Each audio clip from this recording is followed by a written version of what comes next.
გამარჯობა, როგორ ხართ? დაგვიწერეთ როგორ ხართ.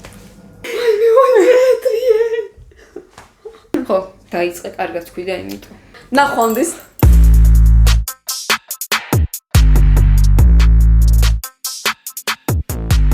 გამარჯობა მეგობრებო, დღეს ჩვენ განვიხილავთ ბრედი კორბეის ბრუტალისტს, მოაწილეობენ Adrien Brody, Felicity Jonesy, Guy Pearce და სხვა მსახიობები, მხოლოდ 3 კაცი სპექტაკლი არ არის. ფილმმა აიღო 3 ოსკარი, იყო თუ არ ვცდები 10 ოსკარზე იყო ნომინირებული, მხოლოდ 3 ოსკარი აიღო, ეს არის ლუზერი ფილმი.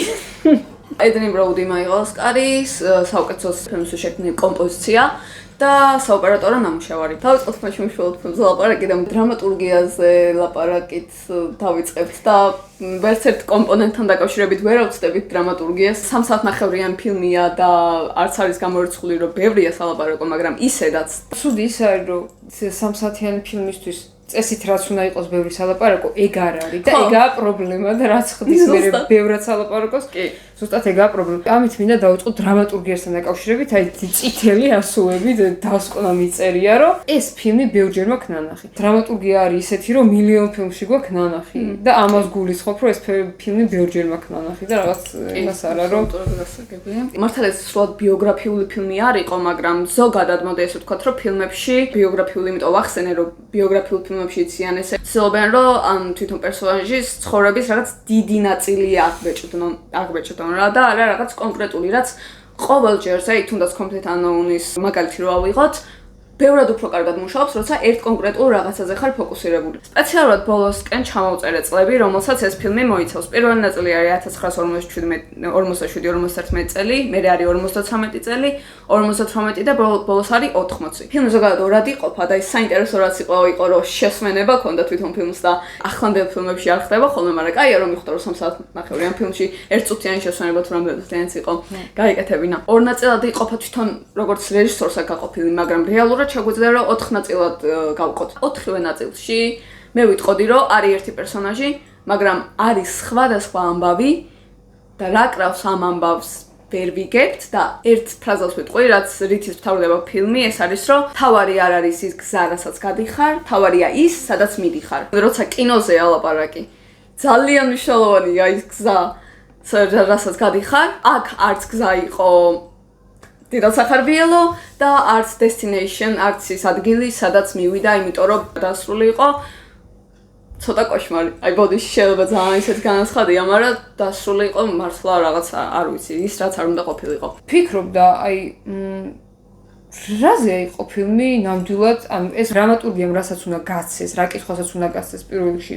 პასუხი არის ის, რომ რაზეა ფილმი, რა არის მთავარი მიზანი. შეიძლება რამდენიმე რაღაც იყოს მთავარი მიზანი, რაც პირიქით კარგად მეტყოლებს ფილმზე, თუ გამოდის რასაკვირველია. მაგრამ იქ იყო, რომ იქ რამდენიმე რაღაც იყო, მაგრამ არ გამოვიდა. ხო, რამდენიმე რაღაც იყო ამბავი და არა ის თუ ამბავში რა იდო. აი, იცი რა მომენტში დაუკვირდი რაღაცნაირად ის ლასლო ამბობს, რომ ხალხს არ ვუნდივართ აქ, ჩვენ არაფერი ვართ, არაფერზე უარესები ვართ და ანუ გულისხმობს ებრაელებს. იყო პრობლემა, მაგრამ აშკარად არ იყო. ოღონდ ისე აშკარად კი არა, რომ აი რაღაც საფრთხეში დაიკიდეთ ხალხო, დაიკიდეთ. კიდე ის მინდა აღნიშნო, რომ თუნდაც აი ეს 58 წელი, რომელიც იყო ბოლოს კულმინაციული მომენტი, ასე ვთქვათ, ეპილოგამდე. კულმინაცია რაც იყო საინტერესო ძლივს რაღაცაზე, რომ მეთქი, აბა ეს უცებ დაიწერა 1980 წელი, მეთქი თქვენ თუნდაც მინდა ჰოლივუდური სტრუქტურა იყო რა. ოღონდ ჩონჩხს გულისხმობ, ახლა გასაგებია რომ რაღაც კლასიკური ჰოლივუდის ფილმი პირდაპირ მეშვეობით არ იყო, მაგრამ ისეთი რაღაცების დაჭერა არის კიდე შესაძლებელი. არა მხოლოდ დრამატურგიულად, მაგრამ რაღაცნაირ შემთხვევაში ამაზე ვსაუბრობთ, აი სტანდარტული ჰოლივუდური ან პრობლემები გულწრფელ განა ეს პრობლემა რაც იყო და ვერც გავიგეთ რეალურად პრობლემა რა ეგ არის რა. თავარი სათქმელი არის რეალურად პრობლემა და აი ბოდი და ძალიან უხეში ნათქვამია რომ და უკეთესად არ ვშობ თქვა ის ცდილობდა ხედავდით რომ ცდილობდა, მაგრამ აი ჩვენს თითქოს თავს იტყუებთ და ჩვენს ვიტყუებდით რომ ხედავთ რეალურად არ იყო ის რაც უნდა რომ ყოფილიყო. ეგ არის. ერთ-ერთი სცენარისტი ამ ფილმის არის თავად რეჟისორი ბრედი კორბე, როგორც ვახსენეთ.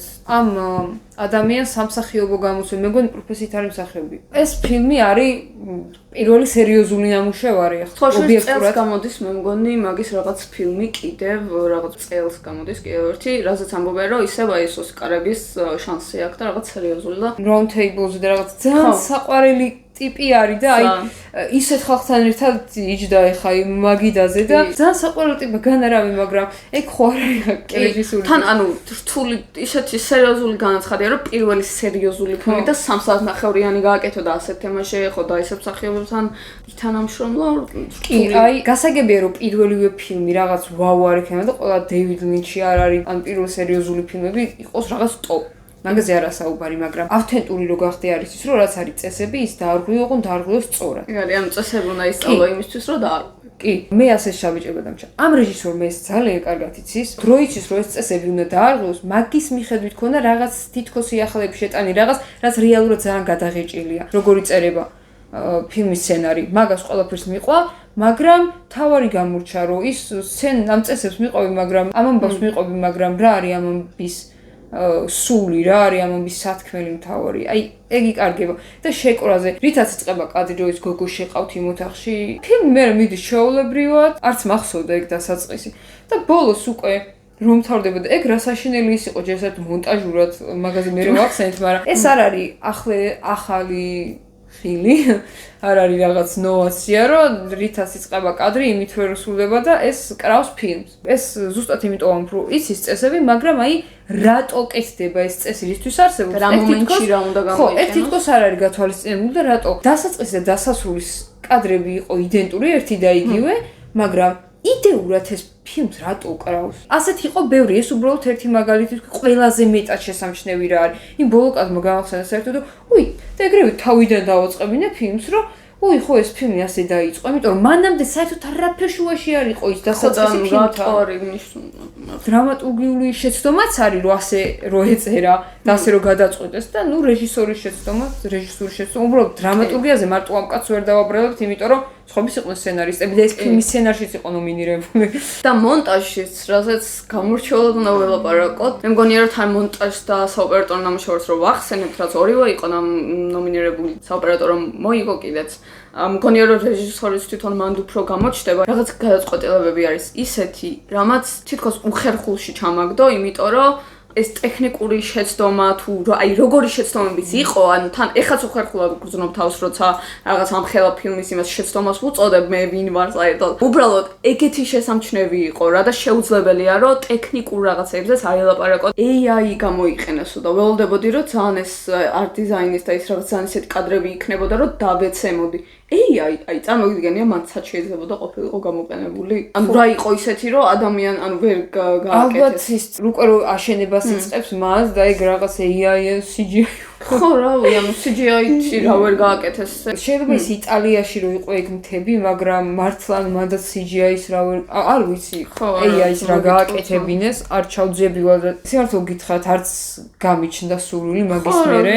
იმიტომ რომ შენი ჭირიმე 3 საათნახევრიანი ფილმის მერე კიდე მაგას შევძლებთ. ოპერატორის ნამუშევარი, აი ერთადერთი მართლა სადაც აი პანორამული ხედები და რაღაც რაც რეალურად common რა, ანუ მაგაში ხა ოსკარებს ყველაზე ცნობილი და რეალურად აფიშა თუ ის რაც იყო აპერწკლები რომ ძალიან ლამაზი, ეგ არის ძალიან ლამაზი კადრი, შეიძლება ეგ გააკეთოს. ეგ ხდებოდა ყველგან რა. ანუ მე მაგის მიხედვით წარმოვიდგა რაღაც ძალიან ისეთი ფილმი, რომ მეთქი აი რაღაც ყოველი კადრი იქნება რაღაც ძალიან ხელოვნების ნიმუში და ეს ამას უნდა აიღო სინემატოგრაფიაში რასაკვირველია და რაღაც კადრები იყო ძალიან უადგილო რა, მოდი ესე ვთქვათ.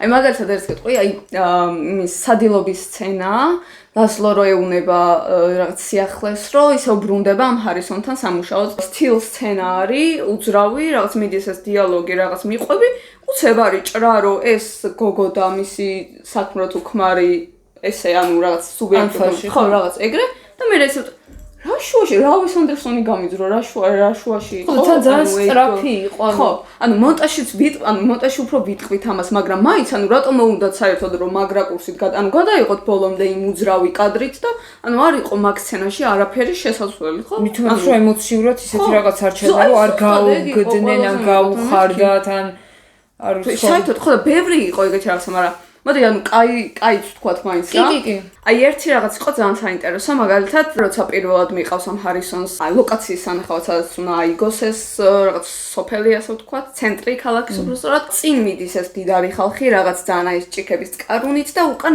მიფახფახებს ეს რაღაცნაირად რა. ძალიან საინტერესო იყო ეგ, იმიტომ რომ ის კონტრასტი რისი თქმაც უნდოდა ამ დიდარ ადამიანებს შორის და ამ ებრაელ კაცს შორის, რომელსაც როგორი ნიჭიერიც არ უნდა იყოს, როგორ პატივსაც არ უნდა სცემდნენ, ვითომ მაინც ზებიდან უყურებენ, მაინც მისი ადგილი არ არის და ეს ბევრად უკეთესად უნდა ეთქვა, რაზეც დრამატურგიაში ვილაპარაკეთ და მოდი აღარ გავაგრძელებ.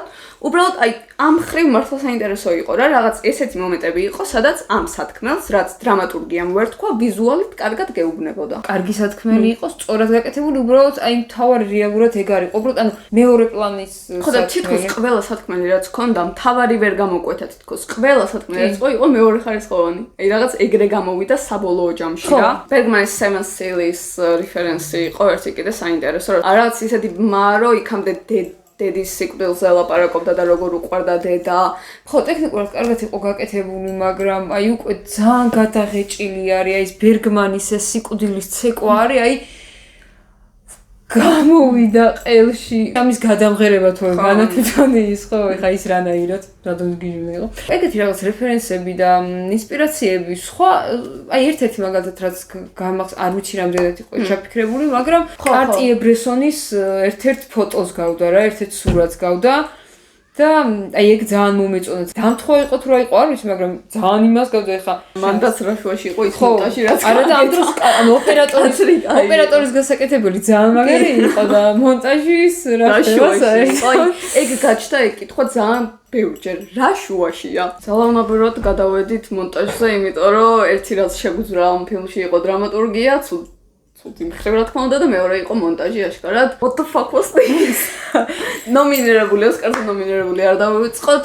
დასახშად იმიტომ ახსენებთ ოსკარებს, რომ უბრალოდ როგორ სასაცილოდ იქცა ზოგადად ოსკარები, ნუ თავიდანვე იყო უფრო სანახაობა, ვიდრე კინოს აღნიშვნა. მოდი, მაშინ რამე კარგი სათქმელი თუ გვაქვს? ვთქვათ, იმიტომ რომ ერთი რაღაც აი თან ეგეც თითქოს მოკარგო ამ კარიერა არის, მაგრამ რაღაცა ლაპარაკის დროს რაღაც მომენტებში voice-over-ად გადადიოდა და გარემოს რაღაც დეტალებს აღნიშნავდა. ჰარისონი ელაპარაკება დედამისზე, რაღაც ნუ ისტორიას უყვება, ამბავს უყვება. აქაც იგივე კონტრასტის ჩვენება უნდა და რეალურად რომ ეს ებრაელი ნუ მცირესობაში მყოფი, ეგ რაღაცნაირად საინტერესო იყო. უბრალოდ აქაც ამაზეც იმიტომ თქვი მოკარგო რომ ბევრად უკეთესად შეეძლო ამ ხერხის გამოყენება და ბევრად უკეთეს მომენტებში. აი რაღაცები იყო შერჩეული, მაგრამ სწორ ადგილში ვერ იყო. აი თითქოს ფაზს რო სხვა ნაწილში ჩასვამ რა, მაგრამ იმ ფაზლის ნაწილი, აი რაღაც ეგეთი რაღაცები იყო რა. ის წლები, როცა ეს კონკრეტული ამბავი ვითარდება, ეს ჯაზ კლუბში რო არიან. რაღაც ისე იყო გადაღებული მაშინდელი იმ დროისთვის ჩვეული სტილით. ლინზა, კამერის რაკურსი, ხო ეს მოძრაობები, ეს რაღაც ჯაზიმებზე ხშირად არის ლალალენდი რო გავიხსენოთ, ვიფლეში რო გავიხსენოთ, ეს კამერის ასეთი სწრაფისა. თითქოს რაღაც ეგ დაიჭირა, ეგ მომეწონა. ცოტა ისე გამოდის რეალურად რა, თითიდან გამოწოვილი. ისა რომ აი ეს კარგი იყო, არა, კარგი იყო. ვიტყვი ხა რამდენად ჩემთვის რამდენად ცუდი იყო მონტაჟი. ბოლო ნაწილში აი ბოლო კულმინაციისკენ, როდესაც ბიენალეზე არის წარდგენილი და სოფია რო საუბრობს, იქ პარალელურად მიდის, ვითომ ტელევიზორში როგორ აჩვენებდა რაღაცა და უცებ რაღაც PowerPoint-ის გადასვლები იყო რა, ეს ჩამოიყარა ეს კბილანებით შეერთ და მე წრიდან ამოვიდა და რაღაც ეგეთი და რაღაც მომენტში დავეჭვდი რომ მეთქი ეს რეალურ მონტაჟი ხო არ აქვს გაკეთებული და არა იმ მონტაჟი, ვითომ ტელევიზორში აჩვენებენ ან რომელიმე ეკრანზე გადის იქ. მეგონა უშუალოდ ფილმის მონტაჟი ის იყო და არა ცალკე ამის მონტაჟი. ანუ იმ დონეზე არ ვარგოდა, რომ რაღაც მომენტში დავეჭვდი და მე უკვე მეთქი არა. არ ვიცი, მართლა ხო ძალიან მეუხერხულება გულწრფელად ამაზე ფიქრიც მეუხერხულებოდა, მაგრამ 180 გრადუსის წესით არ გვავლიკა რა ის აი ესე დგას კამერა და ანუ ისინი რაღაც იხუტებიან თუ რაღაცა და უცებ მეორე მხრიდან აჩვენებს ამას აი ძალიან უცებ აი ეგეთი მომენტი მქონდა რომ ვერ გავიგე რა ხდებოდა რაღაც ტბასთან თუ სადღაცა რო წვანან და ეს ჰარისონის შვილი და ნუ ეს ლაზლო რო არიან და ისე არის გადაღებული და რაკურსები ნაჩვენები რომ ამ გოგოს გვერდზე ვიღაც ზის და ჰარისონიც იქ არის მაგრამ უცებ მეგონა რომ ვიღაც სულ სხვა ტიპი იჯდა ამ გოგოს გვერდზე და მე დავამუღამი ეს ტანსაცმელს რო დაუკვირდი ანუ შარულით მიხვდი რომ თურმე ეს ტიპი არის ჰარისონი თაზე რო ადიან და რა ვიცი ეს ლაზლო მიდის რაღაცნაირად და უცებ ისეთი უხეში მონტაჟია რომ ესეთ მოძრაობას რო აკეთებს მე რო უცებ ეს აი ხა აი ძალიან წვრილ მონებზე ლაპარაკობთ მაგრამ ისეთ თვალსაჩინია და ესეთ ფილმში, ანუ არ ელოდები ეგეთ რაღაცას, ანუ სტუდენტური ფილმი ხო არ არის მართლა, ანუ სტუდენტურ ფილმში რომ ამშვენთ ხოლმე ესეთ რაღაცას, იქაც კი ვახსენებთ, იმიტომ რომ სახსენებელია ხო, ესეთი ტექნიკური შეცდომა რა არის, ანუ რამდენი ადამიანის თვალის წინ გადის ეს ფილმი, ხო? რეჟისორს თავი დავანებოთ, მე მონტაჟი არ უყურებ და არავი ოპერატორი ხმის მე თან აქ მე მონტაჟი ერთი კაცი ხო არის კომპიუტერთან. ანუ ხო და მაგიტო მეგონა რომ მეთქი რაღაცა საიტმა ხო არ ამოჩნდა რა. ჩემშია პრობლემა. ანუ მართლა ყველაფერს დავაბრალე, ყველას დავაბრალე, შენ დაგაბრალე თავარი უბედურება და ყველაზე მეტად what the fuck აი რომ მათქმევინა მონტაჟმა მოკლედ ჰარისონი ელაპარაკება რაღაც რაკურსი არის არჩეული რამდენი რაღაც გრადუსიანი კუთხე არჩეული და უცებ მონტაჟია და 7 გრადუსით იწევა აქ მეთქი გადავახვიე უკან. აი, რამდენჯერ ვქენი ეგიცია. ეხლა ეს ალბათ გაჭედა ხო ან რა ახლა ინტერნეტია რაღაც. კიდე გააკეთა. მეთქი ვაიმე. ანუ ეშე შენთანაც მასე გააკეთა. კი. გვეთანა. ხო. აი ბევრჯერ მაინც რო გაეკეთებინა, მე იმას მაინც იტყო და აი ესეთი სტილი გადავწყვეტე. აი წარმოვიდგეთ ასე გელაპარაკები და უცებ მონტაჟი აი ესეთი რაღაცა. აი ესე რო ვარ. და რაღაც მომენტები ეს ახლა მე ტრიალდები და თქვენ ამას აღიქვამთ მე და იქ უცებ უხეში ქათია. არ ვიცი რომელი უარესია რომ ეს ყველაფერი შეცდომა ყოფილიყო ამდენი და ამდენაირი თუ გამიზნულად გაეკეთებინა და მაშინ რატომ, მაგრამ რატომ თან აშკარად აქვს პრობლემა. ამიტომ შესაძლოა ეგ მაგრამ თან ზაზღვარელია და ხო და ეს რეჟისორი აი ძალიან ბუნჩულადია. ხო აი რეალურად ახლა რომ დავიწყოთ იმიტომ რომ 3 საათიანი ფილმის მონტაჟი და თან სუდი მონტაჟი მაგას საუბარი შეიძლება 5 საათი. კი და თან როცა ვლაპარაკობთ ესეთ ტექნიკურ რაღაცებზე, ამდენი ხანი და არ ვახსენებთ ტემპს, არ ვახსენებთ იმას, ამას მით უმეტეს 4 ნაწილად არის ფილმი გაყოფილი. ეს რაღაცებს რო არ ვახსენებთ, აქვე ეს გეუბნებათ, რამდენად ცუდი მონტაჟი იყო. პირდაპირ ცუდი. ასევე არახალი და კარგად ნაცადე ხშირად გაკეთებული. ეს რაღაც კადრს მიღმახმებით დადებული და დოკუმენტური კადრების ჩართვა ფილმში. ერთ-ერთი ასეთი ფილმი, მაგალითად ნიკელის ბიჭები განვიხილეთ, რომელსაც ეს იყო ჩვეულებრივი ფილმის რა ერთ-ერთი საყრდენი იყო, მოდი ასე ვთქვათ, რეფრენად მიყვებოდა ჩვეულებრივად. აქ, აი, თავიდან ცოტა ის რაღაც გერმანული თუ ის იყო პირველი მე მგონი, ერთ-ერთი პირველი რომელიც გამოჩნდა, თუ ებრაელია იქ გამოექცა ევროპიდან და ამიტომ ის ენები რო ისმის, მე კიდე იყო ჩასმული. მე რაღაც 80 ეგ იყო ჩასმული, ან სულ შიგადაშიგ და რაღაცა ხო უნდა მომცეს. ის კაი ევროპიდან რო გამოიქცა, ის დაუკავშირე. აქ აი ტექსტი მაინც რომ მეუნებოდეს რაღაცას ისეც არ ვიცი, ხა შენ იგულს ჩემზე კარგად იცი და რამე ერთი ისეთი სიტყვა გამომჩა რომელიც საკვანძო იყო? არანაირად. ხო, იმ ტექსტს უსმენდა. კაი, ტექსტი არაფერს მეუნება ისეც რა შეიძლება გამომადგეს. ვიზუალს უყურებ და ვიზუალიც ახლა ისეთი არაფერს არ მეუბნება. თუ დავუშვათ იმის ჩვენება უნდა რომ აი შეხედე დრო როგორ შეიცვალა, მაშინ ეს წლები და ის რაც საჭიროა. და თუ წლებს აკეთებ და მაგასაც მაშინ ამას რამე დანიშნულება კიდე ხო უნდა ქონდეს აი რამე რაღაც მომენტი იყო. ჩააჩვენა ღრუბლები, ჩააბნელა black screen და მერე გააგრძელა ისევ დროის გასვლის, აი რაც როგორ შენდება რა, ონდე ეგ. და მართლა ვერ შეელია, ანუ ეს ცისის ძალიან მოეწონა ღრუბლები. და უბრალოდ უნდა რომ სადმე ჩაესვა, სად ჩავსვა და მან ჩასვა. ხო და მართლა ვერ გავიგე ხახლა, არ ვიცი, ჩვენშია პრობლემა, შეგიძლიათ კომენტარებში დაგვიწეროთ თუ ჩვენშია პრობლემა, არ ვიცი. ღმერთმანი, როდესაც საქმე ეხება ამის თხრობას, ლიტერატურა იქნება, თეატრი იქნება, ქორეოგრაფიული თუ ფილმი თუ ოპერა თუ რაც არის ყველაფერი. თავიდან რაც უნდა შეცდომები იყო შიგადაში. ბოლო აი დასასრული იმდე რაღაცას წყვეს და აქ ღმერთო ჩემო, ეგეთ რაღაცებს ვაკეთებდი, ჩემი და რო სკოლაში მივიდა და ბუკი აჩუქეს. თვითონ იმ ბუკში იყო ჩაწერი რაღაც ვიდეო მეიქერი. და მან რო დავიწყო პირველად ვიდეოების კეთება, ეგეთ რაღაცებს ვაკეთებდი მაშინ და 15 წლის გვანცაზე მაქვს საუბარი. 6 თვის მერე რო ის ვიდეოები ვნახე, მეთქი ეს რა დეგენერატულად მაგაკეთებული. უცებ ის ქალი რო ლაპარაკობს, შეშდება. თან გონი slow motion-ით გაკეთებული, მე slow motion-ით კადრი იწყება და ის სუპირული ერთად იტყება ფილმი, ის კადრი ბრუნდება, fade-ით შემოდის. მეთქი ვიტყვი რომ მართლა ნათელი წერტილი იყო ამ ფილმის მსახიობები. ხლა გონსამახსენა ბროუდი ბოლოსკენ მოვიტოვოთ, ბოლოსკენ უნდა მოვიტოვოთ ნამდვილად, იმიტომ რომ ამ კაცზე იდგა მთელი ფილმი. მე მაინც არ მიცემდი ოსკარს ამაში, სხვა მიცემდი ოსკარს, მაგრამ გასაგებია რატომ ისეს ეგ მესმის. ჩემთვის კი გაი პირსი ძალიან მაგარი იყო, მაგრამ ვიზეც ყვა ჩამომივარდა, იმიტომ რომ ძალიან კაი იყო. იყო Felicity Jones. ძალიან მაგრად შეასრულა, მარტო ის სცენა რო ავიღოთ, არის მოკლედ შეურაცხყოფას აყენებს და შემდეგ ძალიან მაგარი სცენა იყო ეგ საერთოდ. შინაარსობრივად მართლა კაი იყო, მაგრამ აი ამის შესრულება აი არ ვიცი მე ხელები ამიწევია. 1 საათი შეიძლება მეტი არ ჩანს საერთოდ და წერილებით არის კომუნიკაცია ბროუდის პერსონაჟთან, რაც წერილებზე მინდა რომ უბრალოდ თქვა რომ არ მომეწონა ძალიან როგორც იყო. აი ის გამახსენა complete unknown-ზე რა ვთქვით. მოკლედ პირველ ნაწილში რაღაც გარკვეულად აბზა. ვერ იყვარებ ამ პერსონაჟს, არა და ესეთი პერსონაჟია რომ უნდა შეგიყვარდეს რა. ვერ ახერხებ ამას, იმიტომ რომ არ გაძლევს საშუალებას თვითონ სცენარი.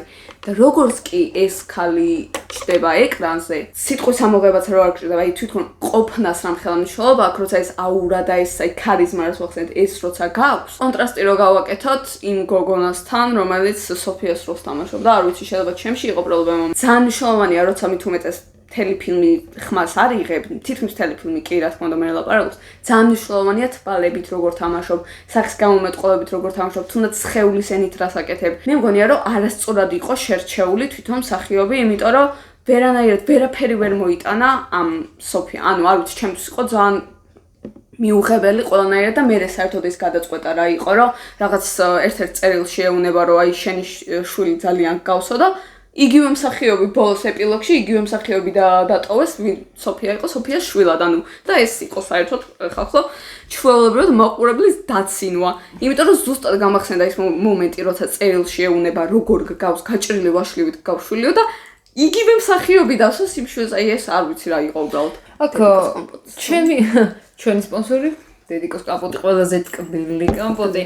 შობლიზაშვილის როლს რო ერთი და იგივე ადამიანი რო თამაშობს რაღაც წლების მერე, აი ერთადერთი რაც შემიძლია კარგად გავიხსენო ფილმი, რო იქ კარგად არის გაკეთებული არის გოია საჩრდილი, სადაც ნატალი პორტმანი ასრულებს, მაგრამ იქაც კი ეგ არ უკადრებია და რაღაცები შეუცვალეს, კბილები შეუცვალეს, თმისფერი შეუცვალეს, გასაგებია რომ ეგრევე ნატალია, მაგრამ ყველაზე ცუდი იცი რა არის, რომ თავისი შვილი რო გაავს ასე გაჭრილი ვაშლი და თავისი დიდი ვერსია რო საერთოდ არ გავს მაგ მონოლოგის დასწრში რო არა თქვა ბიძა ჩემიო ვერც გაიგებდი ვინ იყო და სანუ ამ თავიდან ეს მერე გამახსენდა რა უიხო ეს შვილი ამას ხო შვილი ყავს რომელიც გაჭირვაში დგას Felicity ვახალი ჩამოსული როა ხო იცი და ეს ქალი რო ელაპარაკება და რეალიზება რა მარტო რო ელაპარაკება აი ძალიან ცუდად მოხდა ყურში თითოეული სიტყვა რა შემოგდა ამ დროს გაუცხოება უხერხულობა რაც ანუ ამათ შორის იყო იმიტომ რომ პირველად ნახეს ამდენი ხის მერტმეთი მე მაგას დავუბრალე თითქოს ეგ რო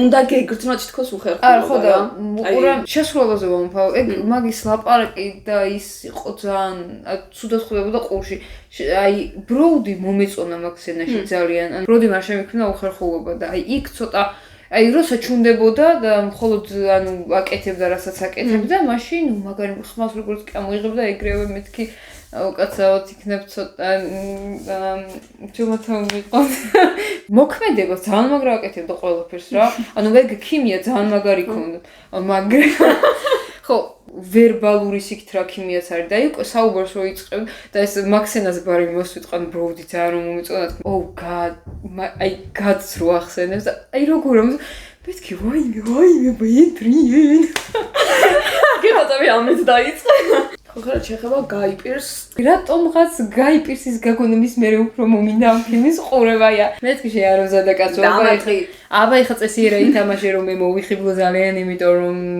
მე ვასები რა ის სამი პერფორმანსი იყო საერთოდ რაც და ჯო ელვინი არ ვიცი ტეილორ სვიფტის ფანებმა დამიწერეთ როგორ არის სწორად მაგ ადამიანის სახელი და გვარი ეგეც ჰარის როლს ვინც თამაშობდა ეგეც კი იტყოდი რომ მამაშვილია რა ანუ ხასიათებით და რაღაცა იმით რაღაცებზე იტყოდი რომ მამაშვილია და გაიპერსე და თვითონ მოდი მაშინ პერსონაჟებსაც ვახსენებ რაღაცეებს თვითონ პერსონაჟი იყო ძალიან საინტერესო რა რაღაცეებით აი მაგალითად ერთი დეტალი იყო დედასთან ურთიერთობა, დედა საერთოდ არ ჩანს. ჩანს მისის განსაკუთრებული ურთიერთობა დედასთან. შეიძლება რაღაც არაბუნებრივად განსაკუთრებულიც, იმიტომ რომ ეგეც თავეჭდებასაც ტოვებს და ძალიან საინტერესო დეტალია ერთი. დედას ეძახის მარგარეტს. ანუ მოიხსენიებს როგორც დედას, არამედ როგორც მარგარეტს, ანუ თავის სახელით. მგონია რომ პერსონაჟი შეძინა ძალიან ბევრი რაღაცა, იმიტომ რომ არის რაღაც ცივი პერსონაჟი, ცივი კი არა, ну, ხო უბრალოდ მოქმედია, ანუ მაგრამ სანამ მაქსიმამდე მივალთ. არ გიკვირს რაღაცნაირად რომ ეგ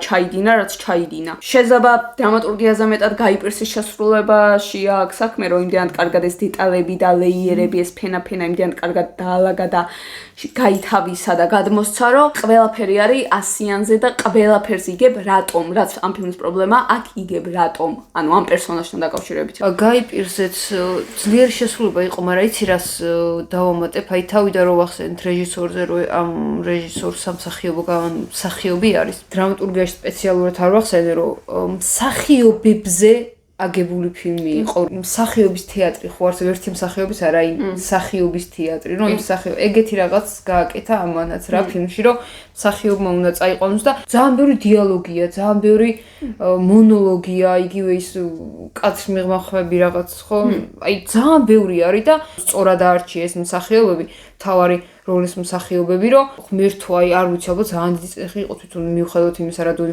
პროფესიონალები არიან აი ამ სიტყვის მიღმა გაეკეთებინათ ლაპარაკობენ არ ჩუნდებიან და იმაზე მეტის გაკეთება უნდათ ვიდრე უბრალოდ სიტყვის თქმა არის იმიტომ რომ სიტყვის თქმა ბუნებრივად თუ არაბუნებრივად ყველა შეუძლია, მაგრამ მოქმედებაში რაღაცის მოყვანა და მოქმედების შესრულება ეგ უკვე ყველას არ შეუძლია და ესენი ამასაც აკეთებდნენ. ამ ხრივ ძალიან გაურთულა საქმე. შეიძლება პატივისცემა უნდოდა რომ აბა ეხა ბურთი და მოედანი თქვენია და რაც გინდათ ისქენით, მაგრამ აი ამდენი სიტყვა ძალიან ისე ცუდია რა, იგივე კარგი მსახიობისთვის ძალიან ცუდი არის. დისკომფორტი ექნებათ მე ასე მგონია და რაღაც ინტერვიუები რაც მაქვს და დამოკიდებულებები რაც ვიცი ზოგიერთი კარგი მსახიობის ურჩევნიათ რომ იყვნენ არტისტი და არა ვიღაც ვინც უბრალოდ ლაპარაკობს. ერთი სცენარო 7 ფურცლიანი დიალოგი ან მონოლოგია, რა თქმა უნდა, არ არის არც არტისტულად საინტერესო, ანუ თვითონ მსახიობისთვის და დამახსოვრება ხო უნდა გასვა იმას. აი ნათქვამი რო არის, რომ ნამდვილი მსახიობი და კარგი მსახიობი იმაში კი არ ჩანს, როცა თვითონ ამბობს რაღაცას, როცა ეუბნებიან და რეაქცია რა აქვს. აი აქ ზუსტად ეგ იყო, რომ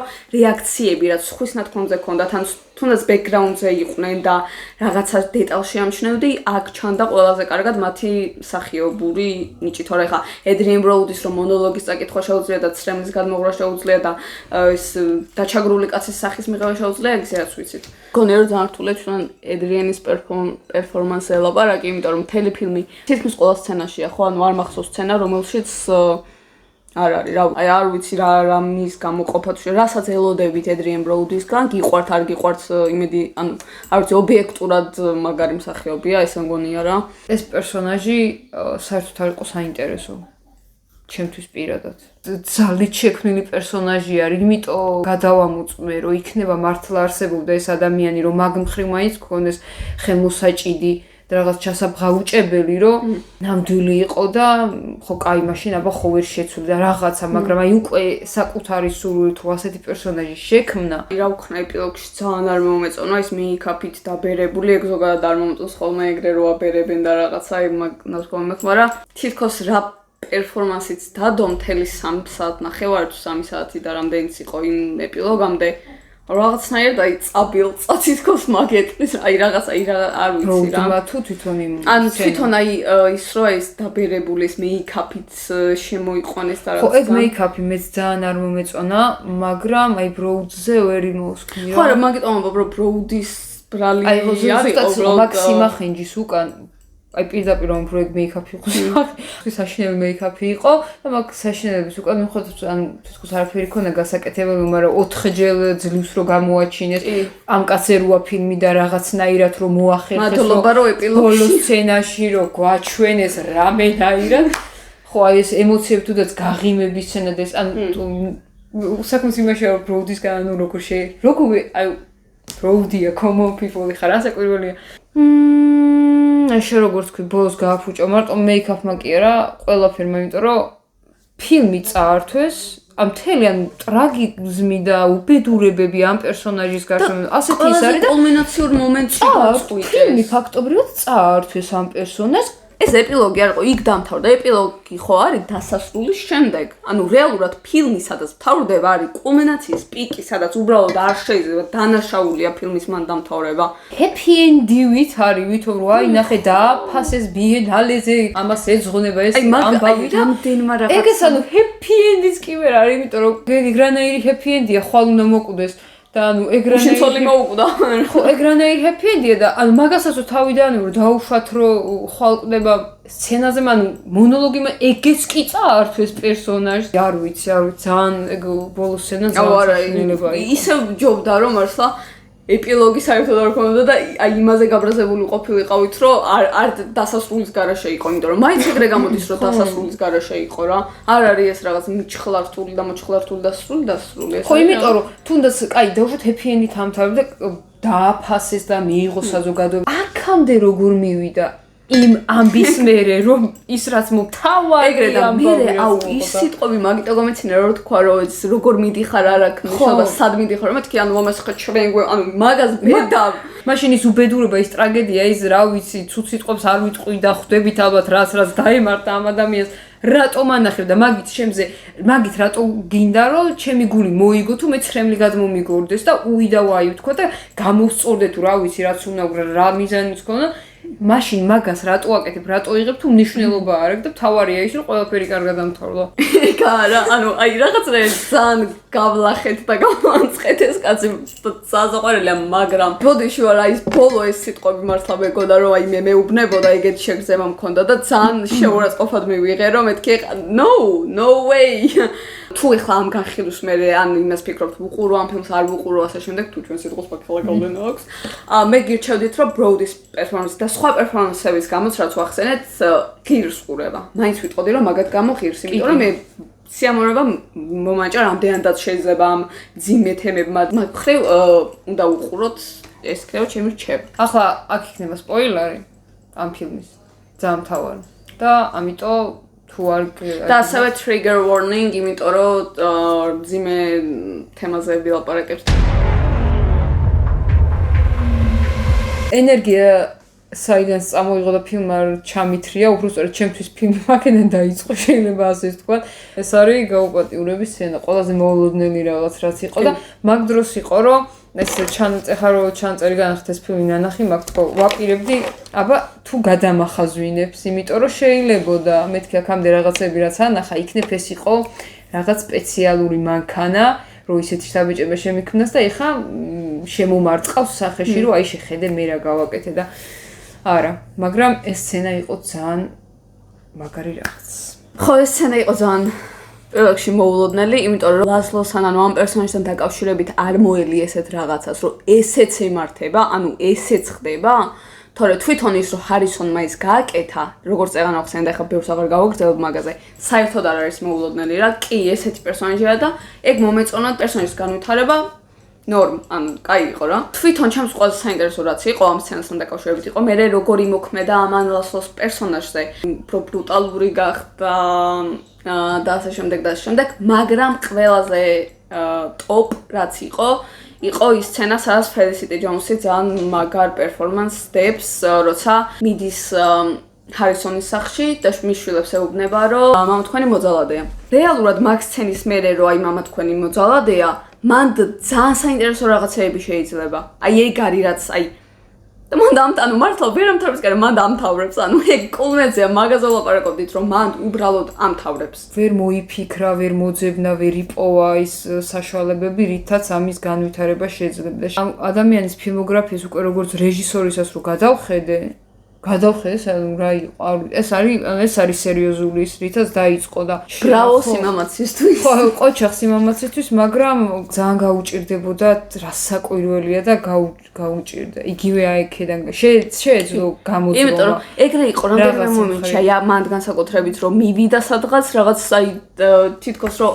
რაღაც არის ეს ფილმი ისე ვიქმედი ვარ რომ სად წყვეტს სად იწყებს ეპილოგს და რატო აკეთებს ამას მე ამას უბრალოდ ვერ ვხვდები თვითონ გაუპატიურების სცენაზე რო ვილაპარაკო რა სცენამ გამახსენა გასპარნოვის გარდაუვალი ქართულად გონიასია რაც აქ ამ ორ სცენას საერთო რომ ირჩევს რა კურს მოკლედ სტატიკური კამერით უყურებ უბრალოდ ადამიანის გაუპატიურებას გასპარნოვისთან ის გრძელდება უსასრულოდ და რამდენიმე წუთია მაგრამ საზიზღარი როა ასეს და ისეც, ანუ ეს სისაზიზღრდეს ამ მაზრზენობა, რაც არ უნდა ამაზრზენაც და არაჰუმანურად ჟღერდეს, ეს სცენა ჩემთვის არის ამ ფილმის ყველაზე დასამახსოვრებელი და ყველაზე მაგრად გაკეთებული. ჰარიმ რო ათრია ის, ანუ ისევ ის სცენა, როცა ამ ხელს მაგ სცენა არ აღმაფრთოვანა იმ ხრივ, რომ მოულოდნელი არის, როგორ თქვა. გულისხმობ რომ მასეთი სცენები ბევრია. ხო, აი ენერგიული ძალიან ხო და ენერგიით რასაკვირველია შეუძლებელია რომ ეს სცენა არ დაგამახსოვრდეს. ყველანაირად ცალია, უბრალოდ გაუნათებლობა იყო ძალიან მაგარი. კიდე მაგიტო ძალიან შეკრული იყო ბევრი რამის თვალსაზრისით. აი რომ მონტაჟი არ ჩაერია და არ გააფუჭა. მადლობა მონტაჟს ვუხდი მე მონტაჟის რეჟისორს. ჩემთვის ნომერ პირველი სცენა ამ ფილმიდან არის ეგ და ამ ძიმე ნოტზე. ძიმე სცენით, ძიმე სცენის განხილვით და გემშვიდობებით. იცი რა უნდა გვექნა? საერთოდ არ უნდა დამშვიდობებოდით. ან რამე ისეთი, აი როგორც ამ ფილმში, რაც ჩვენ ვიგრძენით ამ ფილმის დასასრულს, ეგეთი რაღაც უნდა გვექნა. ჩვენი ახალი პროექტისთვის მზადება დავიწყეთ, მალე შემოგთავაზებთ ახალ ვიდეოს, შეიძლება ამ კვირაში დავდოთ და ამიტომ გამოგვიწერეთ თუ არ ყავთ გამოწერილი, რომ ეს ვიდეო არ გამოწევთ, ჩვენთან ერთად გაერთეთ და მოკლედ და მადლობა რომ გიყურებთ. მადლობა რომ გიყურებთ და კარგ კვირას გისურვებთ.